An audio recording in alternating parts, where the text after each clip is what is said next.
আসসালামু আলাইকুম। আমি মিস্টার অলস বলছিলাম। আজকে নিয়ে আসছি সেই ঘোড়াদৌড়, বিক্রমপুর ঘোড়াদৌড়ে, যেখানে পদ্মা সেতু বলে একটা নদী আছে, সেখানে নিয়ে আসছি। আর দুদিন আগে আসছিলাম, প্রায় এক সপ্তাহ আগে। ওই সময় পানি ছিল একরকম, এখন হলো আরেক রকম। দেখেন কত পানি বেরিয়েছে।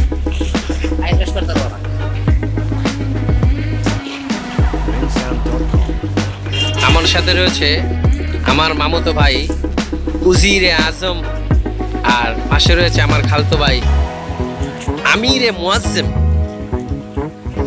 আমিরে জামাত। একজন হচ্ছে শরীয়তপুরের আমিরে মুয়াজ্জেম, আরেকজন হচ্ছে ঢাকার কায়রে আজম।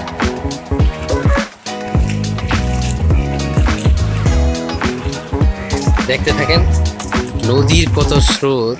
দেখেন নদী কাকে বলে। আমি তো নদীকে অনেক ভয় পাই, কারণ আমি সাঁতার জানি না, অত্যন্ত ভয় পাই। আর সেই নদীর পানি দেখতে এত ভালো লাগে, ধারণার বাইরে। এই জন্যই বলি যে যারা নদীর পাড়ে থাকে তারা কেন নদীকে এত ভালোবাসে। এত পানি নদীতে, ধারণা করা যায় না এত পানি।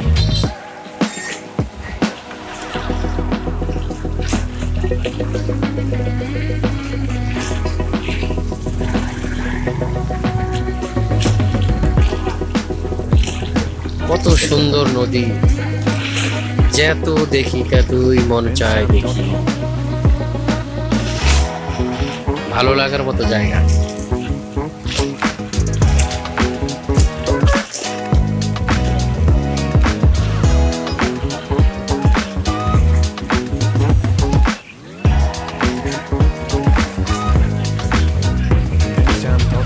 দেখেন নদী কত সুন্দর লাগে। আর এই নদীতে নাকি ইলিশ মাছ হয়, কিন্তু চাইলেও তো ধরা যায় না। যদি পারতাম তাহলে ইলিশ মাছ ধরে আপনাদেরকে দেখাতাম, কিন্তু এটা সম্ভব না।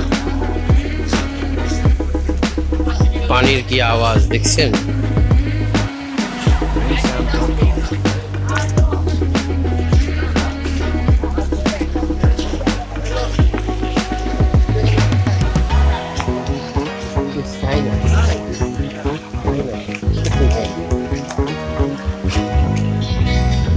বৃষ্টি আসবে মনে হচ্ছে। দেখেন আকাশটা, আকাশের সৌন্দর্য আরো সুন্দর।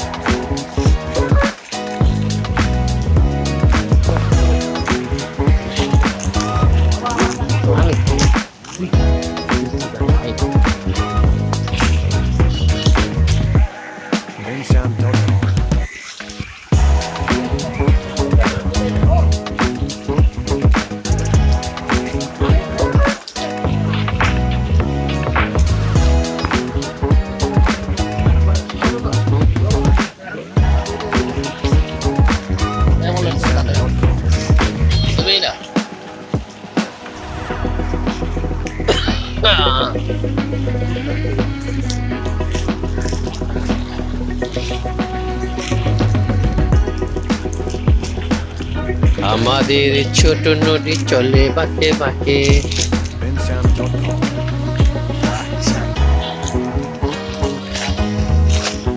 আমরা এই নদীর মাঝে একটি রিসোর্ট করব। রিসোর্ট খুব শিগগিরই দেখতে পাবেন কত সুন্দর করে আমরা তৈরি করি।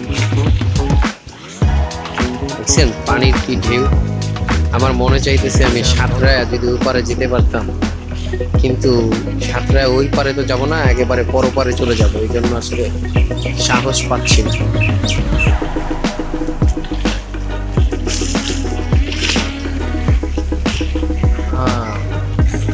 পানির কি স্রোত, দেখলেই ভয় লাগে।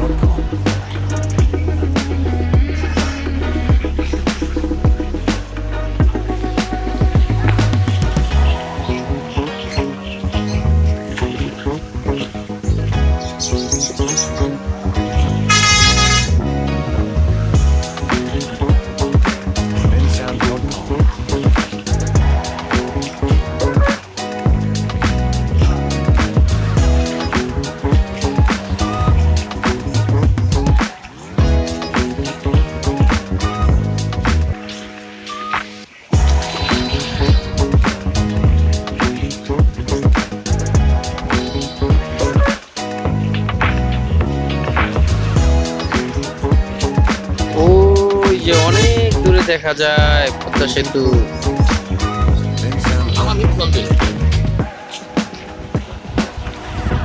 ওই যে মাছ ধরার ট্রলার, নৌকা।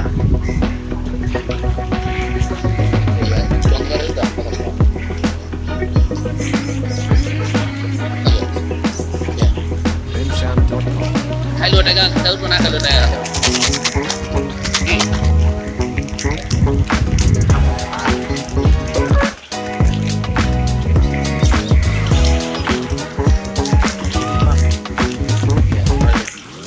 নদীতে যারা ময়লা ফালাবেন তারা আসলে দেশের পরিবেশ নষ্ট করতেছেন, নদীর পরিবেশ নষ্ট করতেছেন।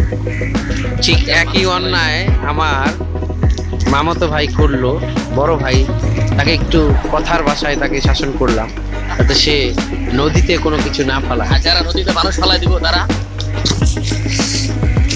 আল্লাহ তাআলা কিয়ামতের দিন বান্দার সর্বপ্রথম নামাজের বিচার করবে, আর আপনার বিচার করবে আমাকে নদীতে ফালায় দেওয়ার জন্য।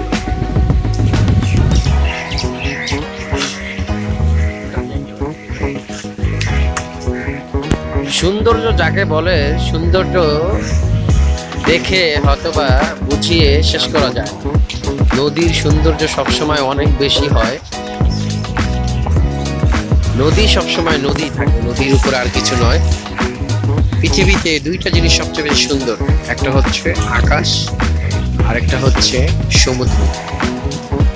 তারপরে যদি কোথাও কিছু থাকে সেটা হচ্ছে নদী, দেখার সুন্দর। আপনারা ঘোরাঘুরে আসবেন, এমনকি নদী দেখবেন, অনেক কিছু দেখবেন, এবং আল্লাহর সৃষ্টি কত কঠিন জিনিস, আল্লাহ কত সহজে সৃষ্টি করছে এটা একটু বুঝতে চেষ্টা করুন। দেখেন নদীর কি ঢেউ। এখানে যদি একটা মানুষ ভুলবশত পড়ে যায়, আমার মনে হয় না সে এত সহজে উঠতে পারবে। যারা আমাদের মতো সাঁতার জানে না, ঢাকার বাইরে থাকে, তারা তো কখনোই উঠতে পারবে না। নদীর শেষ কোথায় সেটা আমি আপনাদেরকে এই মোবাইলে ভিডিও করে দেখাতে পারবো না, কারণ আমি নিজে চোখ দিয়ে দেখতে পারতেছি না এই নদীর শেষটা কোথায়। খালি পদ্মা সেতুটা শুধু দেখতে পাই, তারপর আর কিছু জানি না। আজকে এই পর্যন্তই। ভালো থাকবেন, সুস্থ থাকবেন। আল্লাহ হাফেজ।